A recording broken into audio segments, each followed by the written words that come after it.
सेवा सेवा हलाल पेंता सेवा सेवा हलाल पेंता सेवा सेवा सजोर पेंता सेवा सेवा गोड़ी माइना सेवा सेवा विंध्यवासिनी दाइना सेवा सेवा सब मातृशक्तिता सेवा सेवा। जय सेवा।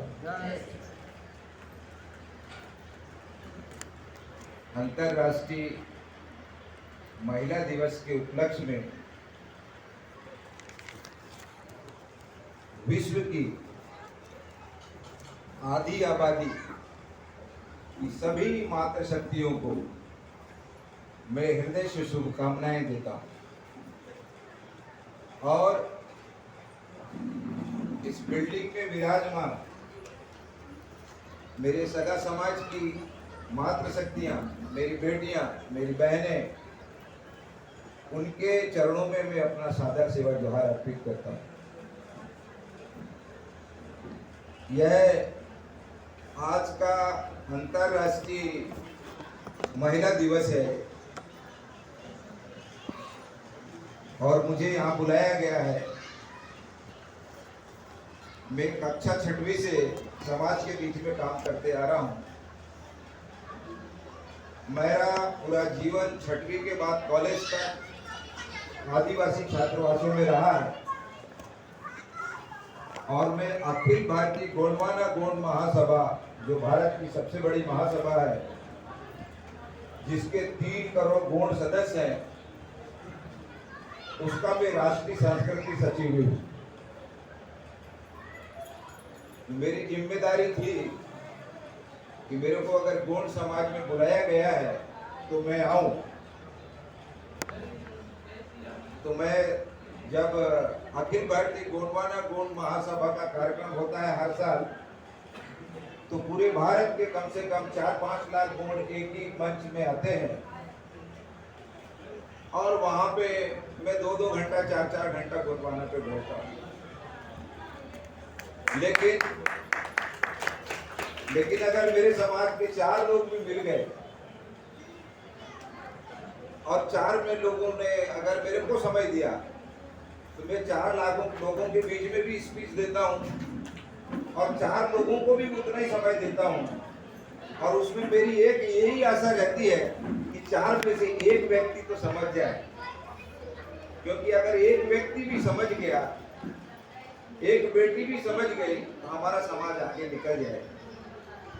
इसलिए जो भी यहाँ महिलाएं हैं, बहनें हैं, उनके साथ जो बच्चे आए हैं, जो उद्यम कर रहे हैं, जो उनका अधिकार है, तो आपकी भी जिम्मेदारी है कि उन बच्चों को बैठा लें, शांत रखें और उनको प्रेरित करें कि वो ऐसे कार्यक्रम में सुने, क्योंकि जिनकी उम्र हो गई है वो कार्यक्रम में आएंगे और इसके बाद चले भी जाएंगे। लेकिन ये जो छोटे छोटे बच्चे हैं, अगर इनके दिमाग में हम लोगों ने सही बीज बो दिया तो हमारा गोंडवाना समाज आगे निकल जाएगा। नहीं तो हम लोग आएंगे कार्यक्रम में, एक दूसरे के कपड़े देखेंगे, अच्छा खाना खाएंगे और चले जाएंगे और फिर बाद में कुछ समझ में नहीं आएगा। और जब भी अगर समाज का कार्यक्रम होता है तो उससे हमारे को ज्ञान भी प्राप्त करना चाहिए। इसलिए जिनके जिनके बच्चे हैं उनसे मैं निवेदन करता हूं कि वो अपने बच्चों को शांत करें, प्यार से समझाएं और मैं जो बोलता हूं उसमें ज्ञानवर्धन भी रहेगा। और मैं जो बोलता हूं हवा में नहीं बोलता, डंके की चोट में बोलता हूं, 4 लाख लोगों के सामने मैं बोलता हूं और चैलेंज भी करता हूं कि जब मैं गोंडवाना की बात करता हूं तो पूरा तथ्य के साथ रखता हूं और उसका सबूत के साथ रखता हूं। तो मैं कोई नेता नहीं हूं, मैं इस समाज का एक बेटा हूं, क्वालिफाइड हूं, तो मेरी जिम्मेदारी बनती है।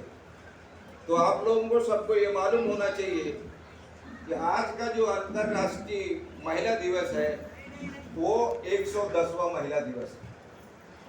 110वां मतलब विश्व में 110 साल हो गए महिला दिवस मनाने के लिए, लेकिन आज भी महिलाओं को वो सम्मान मिला क्या?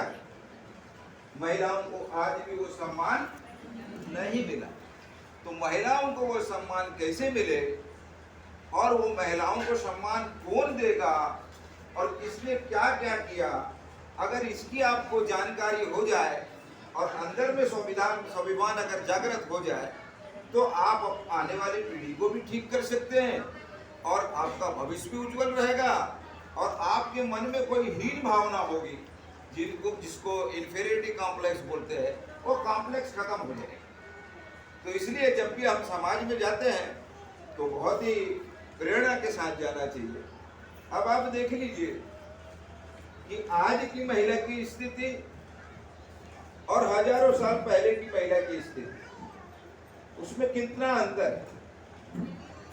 अगर भारत देश की बात करें तो भारत में शिक्षा का अधिकार महिलाओं को नहीं था।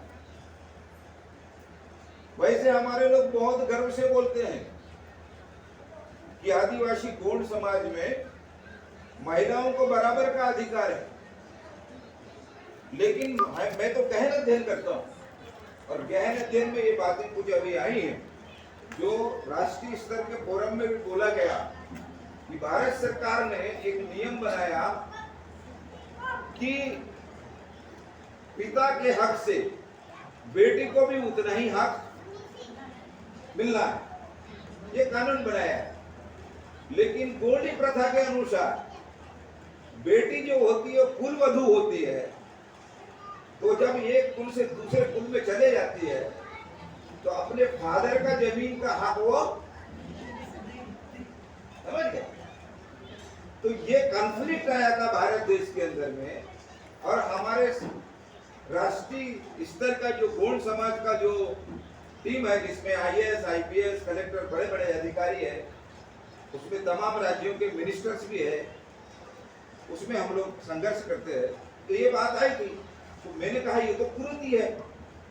भारत सरकार ने अगर नियम बनाया कि पिता के हक से बेटी को बराबर का दर्जा मिलना चाहिए तो कोई समस्या तो नहीं होनी चाहिए। लेकिन हमारे बुजुर्गों ने रखा, यहाँ तक कि मिस्टर अरविंद नेताम जी जो हमारे भारत के बहुत बड़े लीडर हैं आदिवासियों के, उन्होंने बोला कि पता नहीं क्यों कि हमारे पूर्वजों ने ये रीति बनाई थी। अब उन्होंने बोला पता नहीं क्यों, फिर उसमें हमने गहन अध्ययन किए तो शायद हमारे पूर्वज हमसे बहुत ज्यादा इंटेलिजेंट। महिला जो होती है, स्त्री जो होती है, वो सभी को समान रूप से देखती है, सभी को समान रूप से देखती है। वो जब अपना वर भी चुनती है तो वो सर्वश्रेष्ठ चाहती है, सर्वश्रेष्ठ होना चाहिए, हर कोई महिला का हक रहता है। ऐसी स्थिति में शायद हमारे पूर्वज लोगों के दिमाग में ये आया कि कभी अगर महिलाओं में ये स्वतंत्रता आएगी और वो किसी भी समाज के साथ अगर शादी करेंगे तो शायद हमारा जो जमीन जायदाद है उसके साथ, तो शायद उसकी रख रखाव के लिए ये चीजें उन लोगों ने रखी। अब अभी लव जिहाद आया है जो बहुत सारा कानून के बारे में बोलते हैं, लेकिन इस लव जिहाद से भी डेंजर चीज आदिवासियों के बीच में चल रही है जो आपको पता होना चाहिए। क्या चल रही है? अभी इनको सबको मालूम है कि आदिवासी की जमीन को भारत में कोई भी नहीं ले सकता। तो सबसे पहले आदिवासी की जमीन को अगर लेना है उनको, या उसके नाम से पेट्रोल पंप लेना है या कोई फैक्ट्री लगानी है, कोई सुविधा लेनी है, तो सबसे पहले वो आदिवासी समाज की लड़की को पटाते हैं। सीधे शब्दों में बोलता हूँ, उसको प्रेम व्यवहार पर बोल सकते हैं, लेकिन मेरे शब्दों में उसको बोलेंगे, उसको पटाते हैं। पटाने के पास उससे शादी विवाह करते हैं और इसके बाद उसको इलेक्शन भी लड़वाते हैं, उसके नाम से पेट्रोल पंप लेते हैं, उसके नाम से फैक्ट्रियां निकालते हैं, उसके नाम से पूरे आदिवासी समाज की व्यवस्था को चोट पहुंचाते हैं। तो शायद हजारों साल पहले भी हमारे पूर्वजों को शायद ये मालूम था कि ऐसा भविष्य में हो सकता है। तो मैं समझ सकता हूँ कि आदिवासी समाज में बेटी को पूरा सम्मान था, है और रहेगा, बल्कि मातृशक्ति को आदिवासी समाज में सबसे ज्यादा पूजा भी जाता है। तो ये चीजें राष्ट्रीय स्तर पे अभी बहस का मुद्दा है, उसमें आप लोग बोल सकते हैं कि मिलना चाहिए, लेकिन आदिवासी की जो रूढ़ी पद्धति है, जिसको संविधान के 13(3) में विधि का बल प्राप्त है। आप आज चले जाएंगे और संविधान का बुक देखेंगे, आर्टिकल नंबर 13(3) में लिखा है कि आदिवासी रूढ़ी पद्धति को विधि का बल प्राप्त है, यानी कानूनी अधिकार है। तो जो हमारी रूढ़िवादी पद्धति है वो बहुत स्ट्रॉन्ग है। अब मैं ये लेके चलता हूँ कि आदिवासी समाज में महिला को हमेशा बराबर का सम्मान तो मिला, लेकिन उसके कंपैरिजन में अगर हम देखें तो महिला का अपमान कहाँ कहाँ हुआ। अब जब ये पता चल जाएगा कि महिला का अपमान कहाँ कहाँ हुआ, तो हो सकता है कि जो हमारे समाज से महिलाएं दूसरे समाज को कंपेयर करके अच्छा देखती हैं और उनके साथ विवाह करके फंस जाती हैं, तो शायद इस बात से उनको थोड़ा सा हिट मिल जाएगा कि कहाँ आपको सम्मान ज्यादा है और कहाँ सम्मान आपको कम है। केरल में जो दलित समाज की महिलाएं थीं, अंग्रेजों के आने तक उनको कमर से ऊपर कपड़े पहनने का अधिकार नहीं था। अब देख लीजिए वो क्यों नहीं था, वो कट्टर धार्मिकता के कारण। आप इसमें बहुत दिमाग से सोचिएगा, कट्टर धार्मिकता के कारण नहीं था। कहने का मतलब है कि स्त्री को ये अधिकार नहीं था वहां पे कि कमर से ऊपर वो कपड़ा नहीं पहन सकती। उसके लिए नारायण गुरु करके एक हमारे दलित समाज के चिंतक हुए, उस चिंतक ने लड़ाई की और उसको केरल में भगवान के समान पूछते हैं, क्योंकि उसने किस लोगों के लिए लड़ाई लड़ी, उन महिलाओं के लिए। और अंग्रेजों ने माना कि ये सही लड़ाई लड़ रहा है नारायण गुरु, और अंग्रेजों ने ये कानून बनाया कि स्त्रियों को पूरा कमर के ऊपर भी कपड़ा पहनने का अधिकार मिलना चाहिए। तो वो आदिवासी समाज नहीं था, आदिवासी समाज में पहले से ही कपड़े पहनने का पूरा अधिकार था, बल्कि उसको कुल वधू मानते आने। जैसे दूसरे की बेटी होती है तो हमारे कुल की वो वधू हो जाती है, और दूसरे के यहाँ होती है पुत्र वधू। और पुत्र वधू के साथ क्या होता है, दहेज लाई कि नहीं लाई,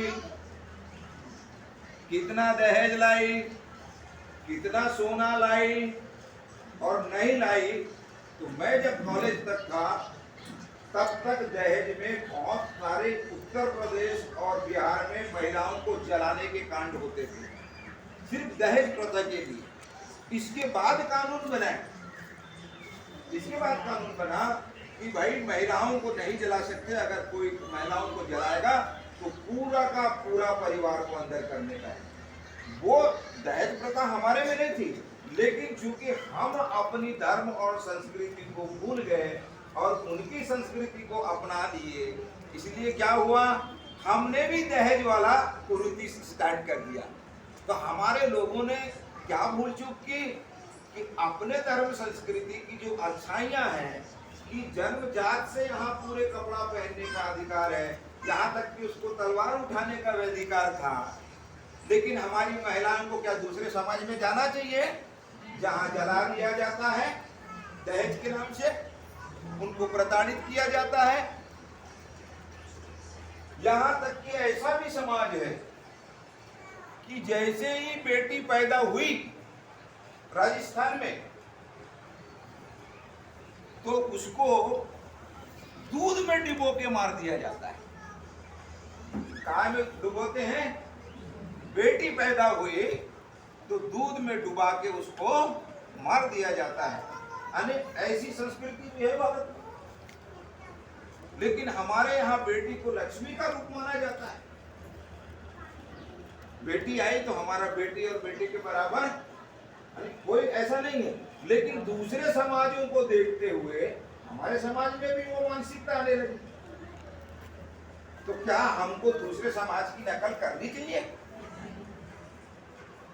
यानी हमारे यहाँ स्त्रियों को कितना जबरदस्त पावर था कि उसको कुलवधू बोला जाता है और दूसरे लोग क्या बोलते हैं, पुत्रवधू। ये कुलवधू और पुत्रवधू में तो आप ऐसे कौम से हैं जहां आपको हजारों साल से बराबर का दर्जा मिला हुआ है, आपको बराबरी का हक मिला हुआ है। इस समाज में अगर देखेंगे तो जब जब हम लोगों ने दूसरे समाज की और उनके अडॉप्ट करने का कोशिश किया, तो हम लोगों को ऐसी परिस्थितियों से भी गुजरना पड़ा एक समय कि इस देश में आपकी स्त्रियों की शिक्षा को बंद कर दिया गया।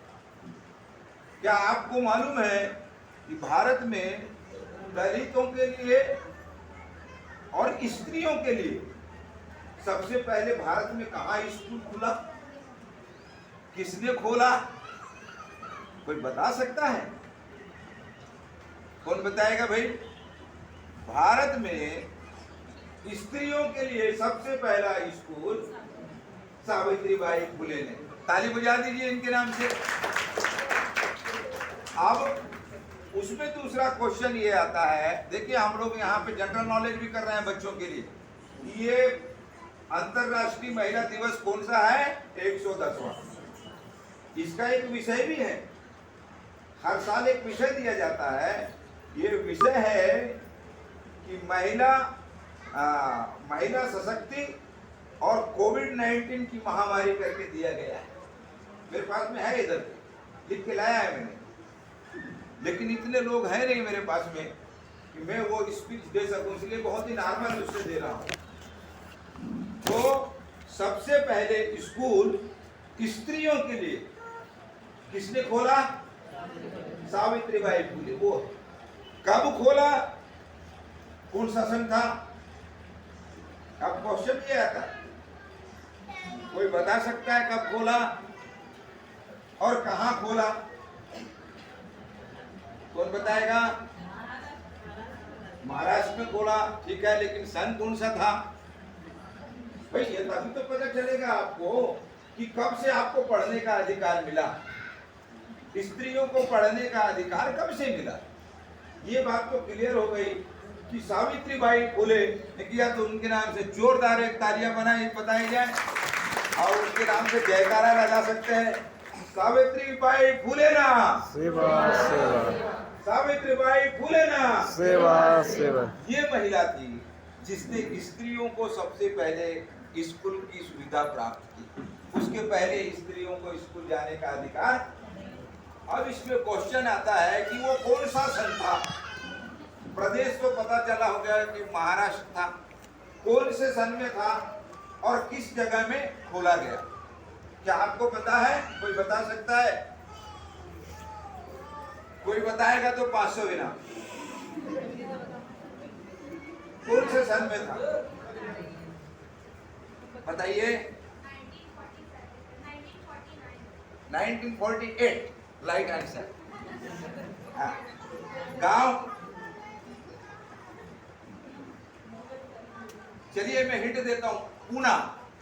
जगह का नाम बताइए। 500 आपका, आप मेरी बेटी के बराबर है। कौन बोलेगा भाई? उन्होंने बढ़िया बोला, 1847 49 बोला, लेकिन एग्जैक्ट आंसर है 1848। अब वो जगह का नाम क्या है? गूगल में है? नहीं है। वो है 1848 पुणे के झूले वाला गांव में। समझ गए? अब वो स्त्री ने सबसे पहले दिमाग लगाया कि मेरे दलित समाज को, मेरी महिलाओं को, जब महिला बोलते हैं तो इतनी महिलाओं से नहीं है या भारत की महिलाओं से नहीं है, हम पूरे विश्व की आधी आबादी को मानते हैं महिलाओं से मतलब, क्योंकि आधी आबादी हमारी मातृशक्ति होती है। हमारा आदिवासी गोंडी धर्म का उद्देश्य ये है कि पूरी प्रकृति को कुटुंब मानती है। बाकी लोग क्या बोलते हैं? वसुधैव कुटुंबकम। लेकिन अगर कभी हम पूरा गौड़ समाज बैठेंगे और मैं कभी धोती पहन लूंगा और प्रवचन दूंगा, तो मैं बताऊंगा कि हम प्रकृति कुटुंबकम मानते हैं, पूरी प्रकृति को मानते हैं। और प्रकृति में मानने से सिर्फ महिलाएं नहीं आती, फिर वो हर जीव भी, मातृशक्ति भी उसी में आ जाती है। क्यों? कि जो माँ अपने बच्चे को जन्म देती है और उस बच्चे के लिए वो जान भी दे सकती है महिला, तो जानवर भी माँ अपने बच्चे के लिए लड़ती है। तो माँ का कहीं अंत नहीं है।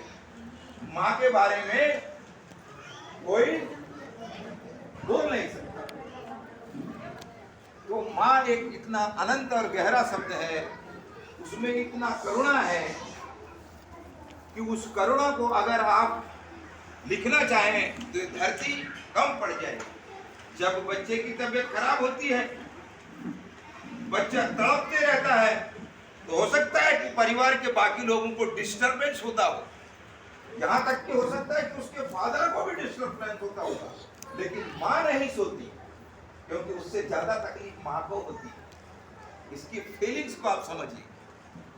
उसको मैं चंद शब्दों में अपनी लिखी हुई कविता में आपको मैं समझाता हूं कि माँ का कितना बड़ा ममता है। आप मेरे लाइन को समझिएगा, मेरी अपनी लिखी हुई लाइन। सारा जहां है बेवफा, पूरी प्रकृति को लेकर, सारा जहां है बेवफा, कोई भी व्यक्ति हो सकता है।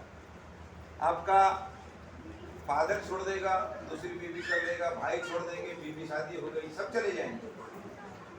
सारा जहां है बेवफा, एक माँ को छोड़ रहा है। माँ कभी बेवफा, माँ कभी बेवफा नहीं। सारा जहां है बेवफा, एक माँ को छोड़कर सब छोड़ देंगे साथ तेरा, एक माँ सब छोड़ देंगे, सब छोड़ देंगे साथ तेरा, एक माँ को छोड़कर। अब दूसरा लाइन देखिए, जुल्मी अगर तू हुआ, जुल्मी मतलब बहुत क्रिमिनल है, बहुत दुष्ट है, आतंकवादी है, मर्डरिस्ट है, तो सारे लोग तो उसको घृणा ही करेंगे ना, करेंगे कि नहीं? क्या ऐसे आदमी का सम्मान है?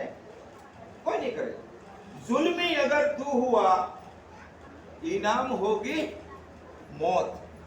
अगर कोई जुल्म करता है, कोई मर्डरिस्ट है, कोई क्रिमिनल है, किसी ने बहुत लोगों को मारा, तो उसका इनाम क्या होगा? जुल्मी अगर तू हुआ, इनाम होगी मौत। दुखना किसी को होगा, एक माँ को, क्योंकि अपराधी भी है, सबके लिए अपराधी है, लेकिन माँ के लिए वो बेटा है उसका। आप घृणा करें तो माँ का बहुत गहरा अंतर है, और उस अंतरात्मा में जो माँ है, इसलिए लोग भारत माता की जय बोलते हैं, लेकिन गोंडी में बोलते हैं वासुम देवता जय। और वासुम देवता का मतलब होता है धरती माता की जय। यानी आप इसमें देख लीजिए कि मैं जब अपने माता पिता के साथ जब पूजा करता था, तो वो वासुम देवता को चढ़ाते। तो मैं बाद में जब स्टडी किया, तो अभी सब लोग बोलते भारत माता की जय, वसुधैव कुटुंबकम। जब मैं अपने गोंडी धर्म के इतिहास को जब स्टडी करता हूँ, तो वो वासुम का मतलब होता है धरती माता की जय। अरे आप सोच लीजिए, धरती क्या है? ये धरती भी वही जननी है जहां आप थोड़ा सा अगर ठीक ठाक खोद के अगर उसमें अनाज डालते हैं, वो जो अनाज देती है, उसकी जो ममता है, जो फसल लहलहाती है, जिससे पूरा जीवन सबका चलता है, वो भी तो जननी हुई है ना। वो धरती भी तो जननी है। इसलिए हमारे उसमें क्या बोला गया गोंडी धर्म में? धरती माता की जय, वासुम देवता है। तो आपका विचार, आपके धर्म, आपके गोंडी धर्म का विचार, आचार और व्यवहार ही बहुत अपर है, इंटरनेशनल लेवल का है। उसको अपने समाज में लोगों को समझने का है और गर्व करने का है। अब आप देख लीजिए कि जब अंग्रेज लोगों ने यहाँ पर धावा दिया तो बहुत सारे राजा महाराजा लोग अंग्रेज लोगों से सेटिंग करके अपना राजपाट बचा लिया। लेकिन उसी समय झांसी की रानी ने युद्ध किया, वो भी स्त्री है, उसको भी स्वाभिमान था। उसको लिखा गया है, खूब लड़ी मर्दानी वे तो झांसी वाली रानी। तो स्त्री कहीं पे भी हो, उसका स्वाभिमान बहुत स्ट्रांग होता है। आपको ये मालूम होना चाहिए कि रानीवती दुर्गावती का झगड़ा और युद्ध क्या है। अगर आप इसका केस स्टडी करेंगे तो आप लोगों को आज मैं बताना चाहूंगा कि मध्य भारत में गोंडवाना का राज 392 ईसा पूर्व से 1857 तक था, जब रघुनाथ शाह और संग्राम शाह को तोप से उड़ाया गया। लेकिन आखिरी जो युद्ध था वो 1465 में हुआ, 1464 से 65 के बीच में हुआ। वो रानी दुर्गावती ने युद्ध किया था। क्या था उसमें? उसमें यह था कि अकबर शहंशाह माना जाता था भारत का। शहंशाह मतलब सारे लोग उसके अंडर में। लेकिन उनको यह दिमाग डर खलता था कि एक स्त्री होकर गोंडवाना में राज कर रही है, और वो स्त्री कौन थी? रानी दुर्गावती। तो ये सारे लोग को बीरबल वगैरह जो उसके सेठ थे वहां पे, वो उसको कोसते थे पंडित जी लोग। पूरा आपका तो भारत आगे आप शहंशाह है, लेकिन गोंडवाना अभी तक आपके कब्जे में नहीं है। तो उसको बड़ी तकलीफ हुई। तो उसने सोने का सैया भिजवाया। सैया मतलब बिस्तर, रानी दुर्गावती को। उसका मीनिंग क्या था? दो राजा, एक राजा ने, अकबर ने उसको सोने का सैया भिजवाया। सैया मतलब बिस्तर भिजवाया। उसका मीनिंग क्या था? कि आप हमारे, क्या उनका बोलते हैं जहां पे स्त्रियों को रखा जाता है, मतलब हरम। आप हमारे हरम में आ जाइए, यानी आप हमारा उस ऑफर को एक्सेप्ट कर लीजिए। आप हमारे, शुद्ध शब्दों में बोला जाए तो आप मेरे बिस्तर में आइए, मैं आपके राज को छोड़ सकता हूं। लेकिन रानी दुर्गावती ने उसको युद्ध का ऐलान किया कि मैं आपके इस ऑफर को एक्सेप्ट नहीं करती हूं, मैं गोंडवाना की कुलवधू हूं, मैं युद्ध करूंगी। और वो आया था आसफ खां, उसका नाम। फिर दूसरा ऑफर ये आया कि अगर हम युद्ध करते हैं तो गोंडों से युद्ध करना बहुत खतरनाक होता था। इसलिए 1465 तक पूरा भारत और पूरे भारत के राजपूत लोगों ने अपनी बहु बेटियां दे दिए थे। अकबर के साले थे राजपूत लोग, आप इतिहास को पढ़ेंगे। लेकिन गोंडवाना की रानी ने क्या बोला कि मैं युद्ध करने को तैयार हूं, लेकिन आपका ऑफर एक्सेप्ट नहीं करती। लेकिन वो तुरंत युद्ध के लिए तैयार नहीं हुआ। उसने दूसरा ऑफर क्या दिया कि जो तुम्हारा हाथी है, उस हाथी का नाम सरमन था, और वो हाथी की क्वालिटी ये थी कि वो व्हाइट कलर का था। हाथी का नाम क्या था? सरमन, और कलर क्या था? व्हाइट। इतिहास में और पूरे धर्मशास्त्रों में अगर स्टडी करते हैं तो दो ही हाथी हुए हैं विश्व में। एक दूसरा हाथी था इंद्र के पास, उसका नाम क्या था? ऐरावत, वो भी व्हाइट कलर का। और दूसरा हाथी सरमन था व्हाइट कलर का, वो किसके पास था? गोंडवाना में था। नॉलेज बढ़ रहा है।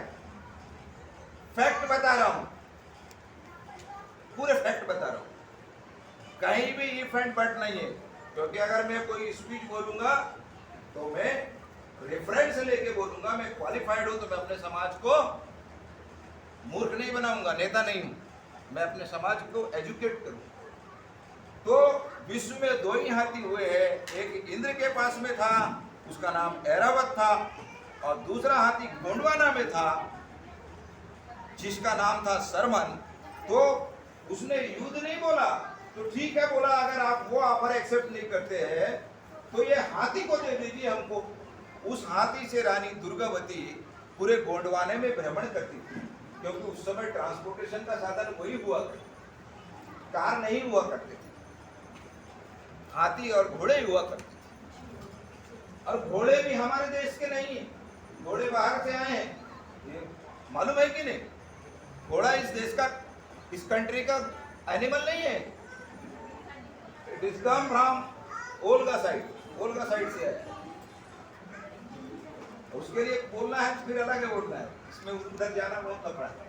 तो ये युद्ध हुआ, तो आप देख लीजिए कि कोई राजपूताना के लोगों ने जोधाबाई को दे दिया था Akbar. Do you know Jodha Bai?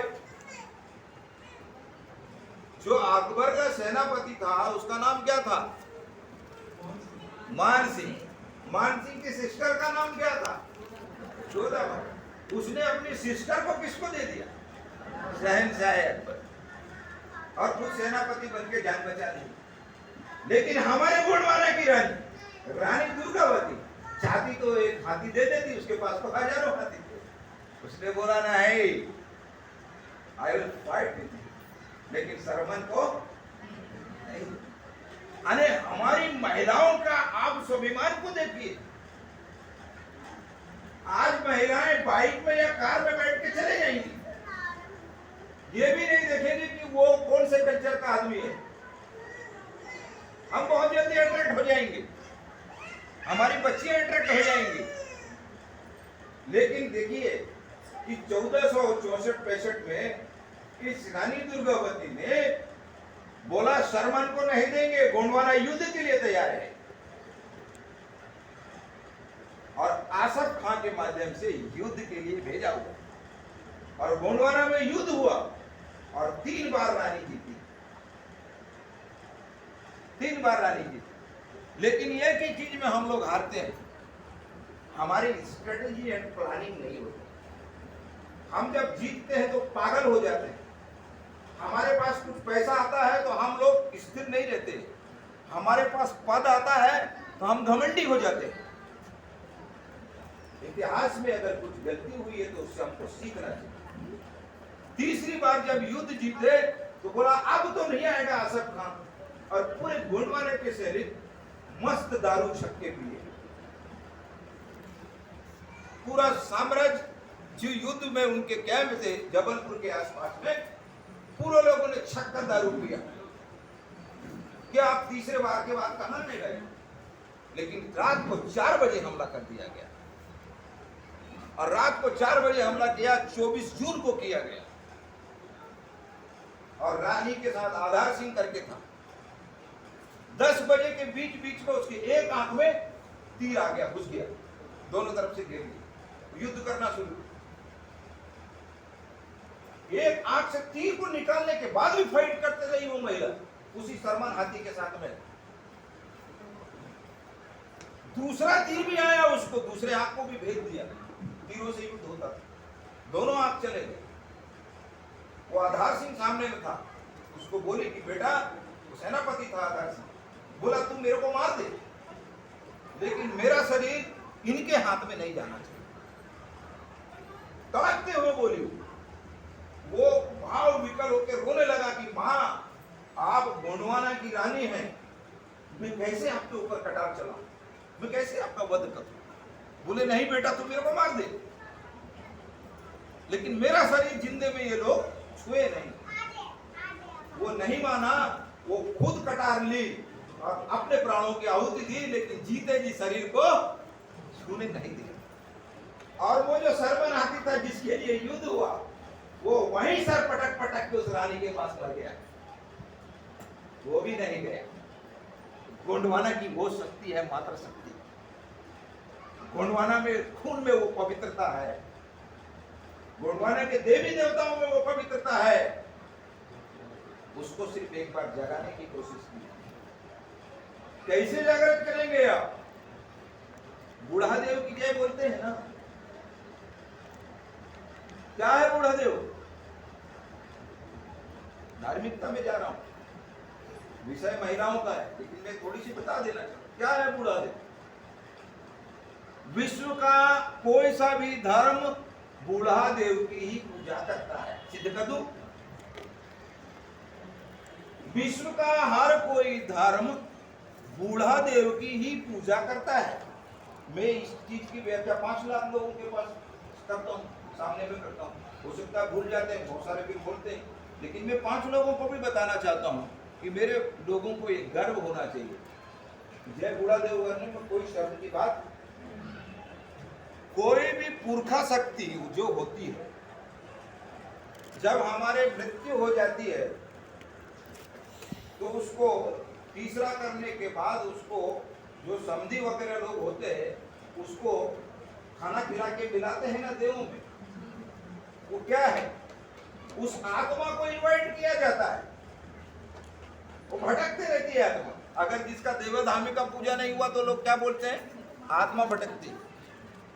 तो वो क्या करते हैं, सब समधी लोगों से पवित्रता माना जाता है। उसको खाना खिला के उसको अपने देवों में शामिल करते हैं। तो हम जब जीवित हैं तो हमको वेन बोला जाता है। वेन का मतलब यहाँ पे जो नश है, अगर उसको देखेंगे तो जब कोई व्यक्ति जिंदा रहता है तो उसकी वेन चलती रहती है, और अगर वेन नहीं चली तो डेथ माना। तो हम जब जीवित हैं तो वी आर वेन, माने लाइव।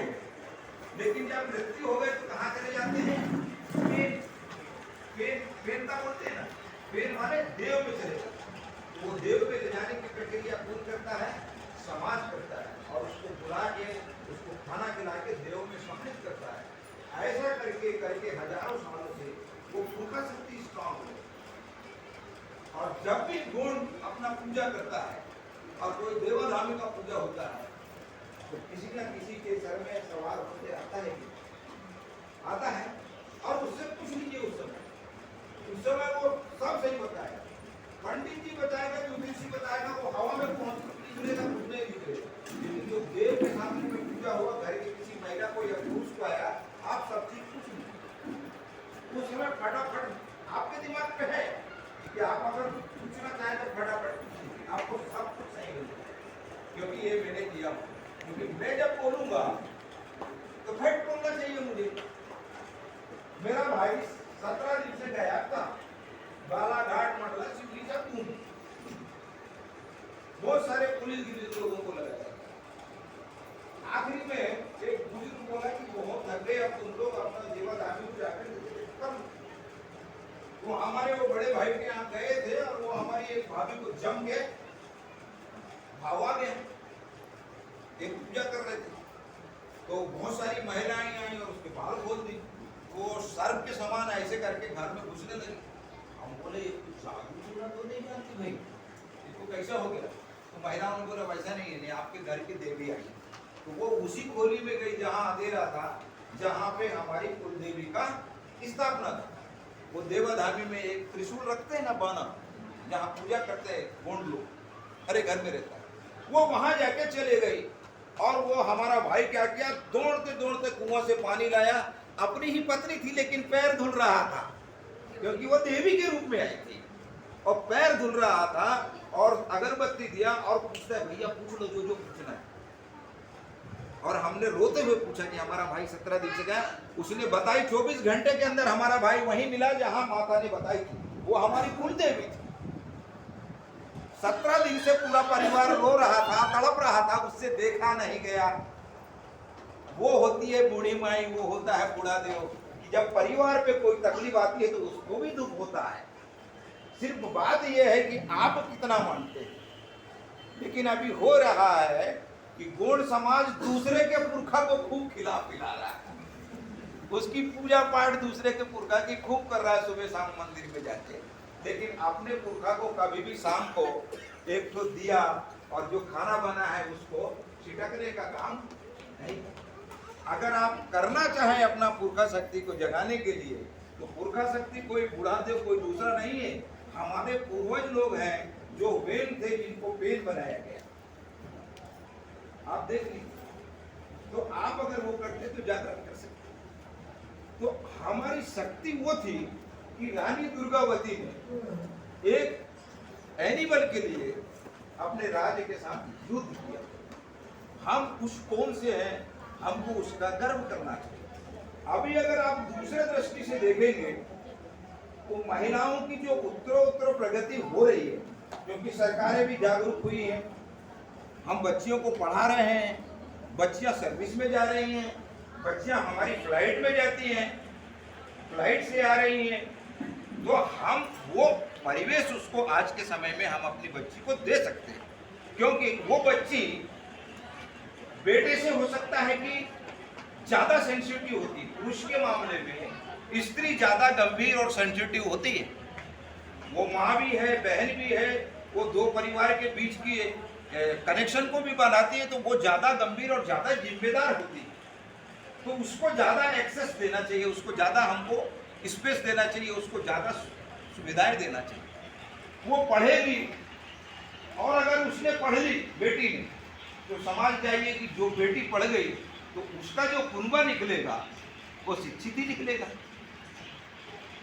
आज की स्थिति में महिलाओं को अगर हम स्टडी करते हैं वर्ल्ड लेवल पे, तो 500 फॉर्च्यून कंपनी बोला जाता है, हजारों कंपनियां हैं विश्व में, उसमें 500 कंपनियों को चुना गया जो सबसे ज्यादा प्रॉफिट देती हैं, सबसे ज्यादा उत्पादन करती हैं। तो ऐसे 500 फॉर्च्यून कंपनी है भारत में, विश्व में।